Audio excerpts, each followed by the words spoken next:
Hello everybody! Welcome to my channel. I am Tbsp and today we're going to make Bulgogi Mandoo. So Bulgogi Mandoo is a Bulgogi dumpling, and since I've been missing eating dumpling or siomai in this enhanced community quarantine and I cannot find any store-bought ready-made wrapper, I'm going to make wrapper from scratch and I'm going to show you how to make them. So let's go! Before we make the filling, let's first make our dough. So for our dough, we need 260 grams of all-purpose flour and 160 grams of just boiled water.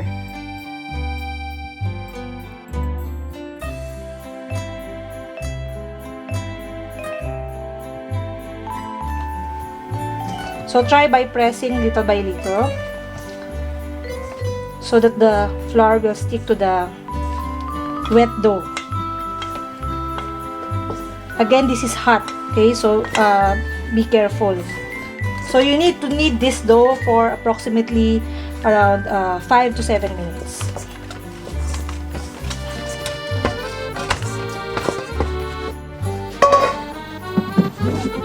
You don't need to put too much flour, so just maybe sprinkle a little bit to prevent from sticking, and use the palm of your hand in kneading your dough. So this is going to be quite a workout. So in kneading the dough, make sure that the dough retains its round shape, okay? So just use the heel of your hand to press down and then rotate, fold again, okay? So that's how I do my manual kneading. So since it's not sticking, I don't need to put in too much flour, just enough to dust my counter. So after kneading the dough for around 5 to 6 minutes, so you will notice that it will be a lot smoother, okay? So just form into a ball, and we need to rest our dough for around 15 to 20 minutes. So form lang natin siya into a ball, and then we need to wrap this in plastic wrap. Okay, so cling wrap natin siya for mga 15 minutes. Make sure that you seal all the edges. We just need to do this and leave it here on the side because we need to rest it so that the gluten will relax. Okay? So, importante yon para mamaya hindi masyadong nagsishrink yung ating wrapper kapag niro-roll na natin siya. So, mga 15 to 20 minutes i-rest natin, and while resting, we're going to make our filling. Now, let's start making our Bulgogi Mandoo filling. So, for this recipe, we need 300 grams of ground pork. We need a bunch of scallions or spring onion. So, binilang ko to kanina. This is around mga 12 pieces of spring onion. We need 1 teaspoon of salt. I'm using Himalayan salt, but you can use whatever salt is available at your house. And 1 teaspoon pepper, 2 teaspoon cornstarch, 3 cloves of garlic minced, 1 medium onion chopped like this. We will be needing dangmyeon. Okay, so this is what we use for making japchae. I already boiled 60 grams of dangmyeon. So boiled and washed para to stop the cooking process. We're going to chop this, and we need 1 tablespoon of sesame oil and 2 teaspoons of fish sauce or patis. We need 6 tablespoons of bulgogi sauce. This is a store-bought ready-made bulgogi sauce from Korean grocery store. But if you don't have this, you can make your own bulgogi sauce by using this recipe.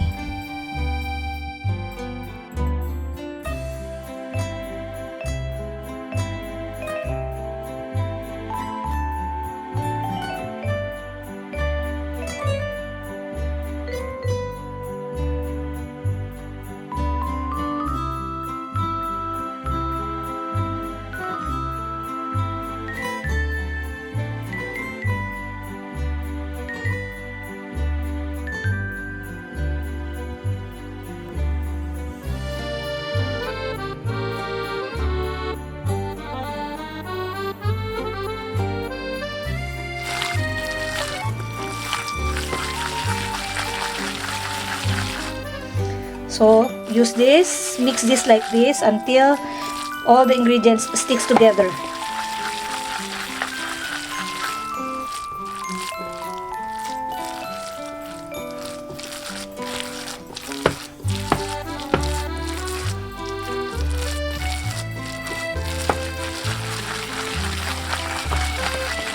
So you notice that we have added quite an amount of sauce, bulgogi sauce, but the mixture is already absorbed by the meat. So it's getting to be sticky. Okay, so nagiging malagkit na siya. That's the texture I want. So all the ingredients are sticking together. After 30 minutes, it's going to look like this. So it's not going to rise or anything because we did not put any leavening agent here or yeast.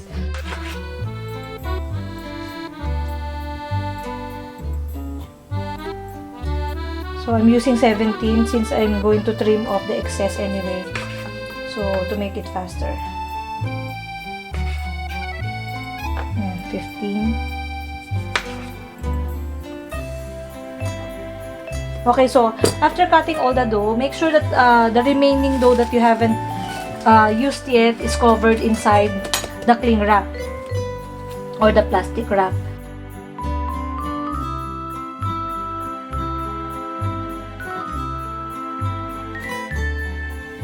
Press it from the center going outside. If it's not a perfect circle, it's okay. I don't have to mind it too much because I'm going to cut the edges anyway. So try to press it little by little. Don't press it too much suddenly. Okay? So unti-unti lang, dahan-dahan lang.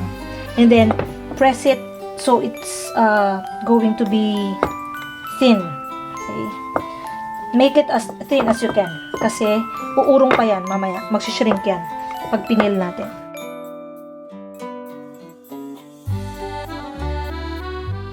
If you don't have this silicone mat, you can also use plastic cover. Okay. And then don't forget to save this one. We're going to use this later. So don't throw it away. Make sure that you just cover it with your cling wrap. So put it here. All the excess, I'm going to use it all later.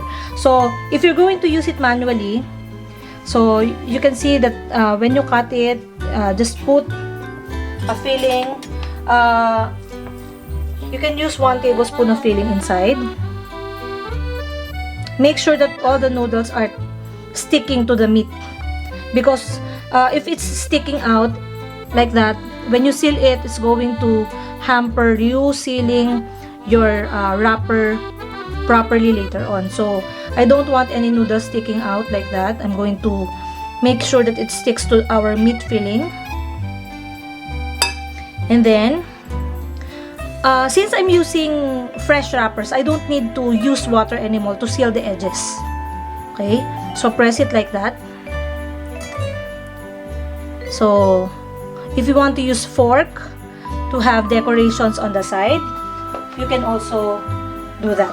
Okay, so this is already a simple dumpling. So if you want to make designs, so you can have pleats like that.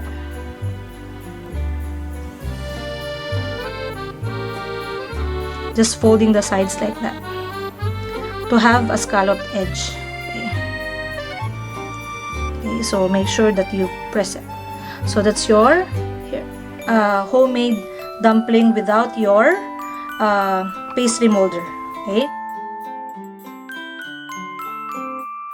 just brush off all the edges with flour, so it will prevent our wrapper from sticking too much to the molder when we remove the dumpling later on.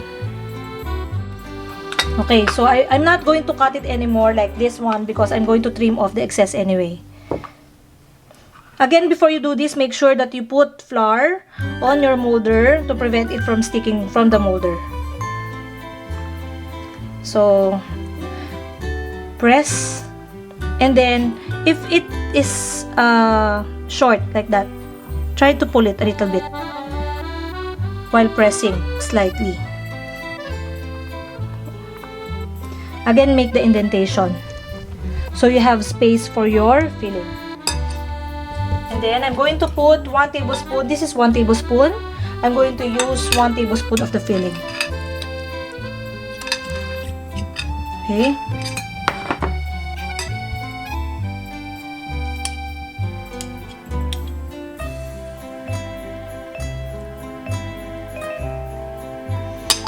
Again, make sure that your noodles are sticking to your meat dumpling, meat filling, and it's not sticking out to the dough.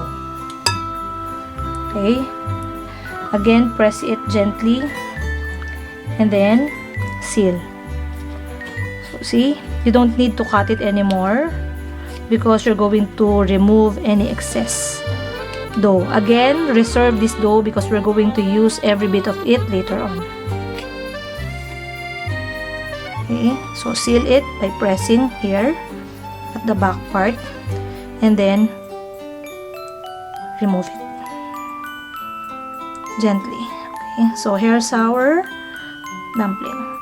So for the dumpling, since I'm going to fry it like that, I want to press it like that so that when it hits my pan later on, when I pan fry this, it's going to have a flat surface. So I want to press it like that a little bit and shape it like a smiling face. Okay, a smiling lips.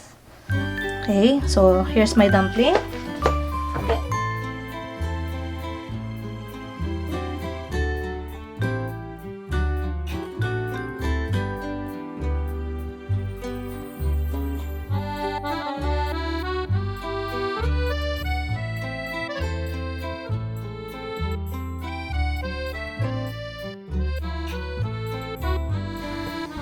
So while waiting for our dumplings to finish steaming, I'm going to make our sauce.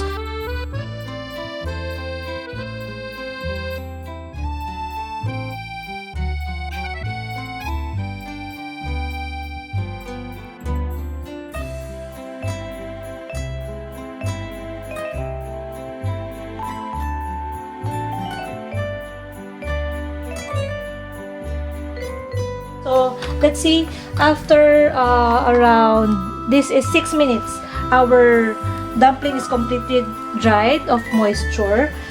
I'm going to drizzle a little bit of sesame oil in between the crevices, and then I'm going to lower the heat to low. So I'm just going to let a crust develop.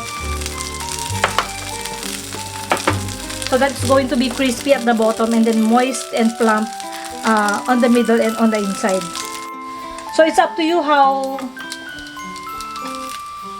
well you want your dumpling to be. So this is nice and brown already.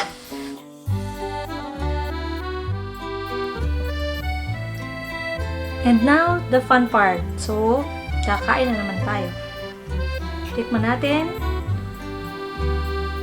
para makita natin kung okay ba yung lasa.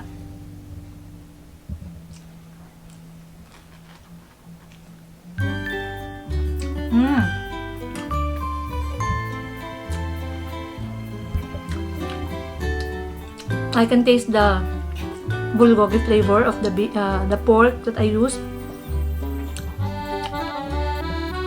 Wala siya masyadong tender, so masarap. And I can feel the texture of the dangmyeon, the noodles. It's perfect with the sauce. So make sure that you try this out at home. Subscribe to my channel to watch out for more videos like this. So let's enjoy!